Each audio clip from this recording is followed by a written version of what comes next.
Hey there! Welcome back to the channel. If you're a QuickBooks Online user and want to seamlessly collaborate with your accountant, you're in the right place. Today, I'll show you exactly how to invite your accountant to QuickBooks Online in just a few easy steps so they can access your financial data securely and help you stay on top of your numbers. Let's dive in. First, open your web browser and head over to the QuickBooks homepage. Click the big Sign In button, then select QuickBooks Online from the options. Enter your username and password carefully and click Continue.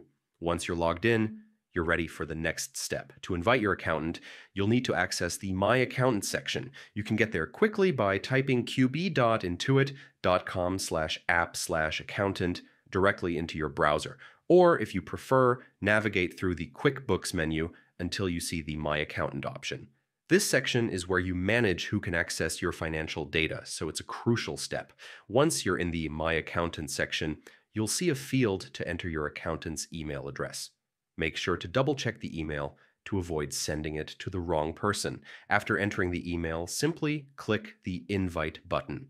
QuickBooks will immediately send an email with an invite code to your accountant, granting them secure access to your account. Here's a tip to avoid delays. Reach out to your accountant separately, maybe through a call or message, and let them know you've sent the invitation. This ensures they check their inbox promptly and can accept the invitation without any hiccups. And that's it. You've successfully invited your accountant to QuickBooks Online. With this, collaboration becomes smooth, secure, and stress-free. If you found this guide helpful, hit that like button, subscribe for more QuickBooks tips, and don't forget to share this video with anyone who might need it. Thanks for watching.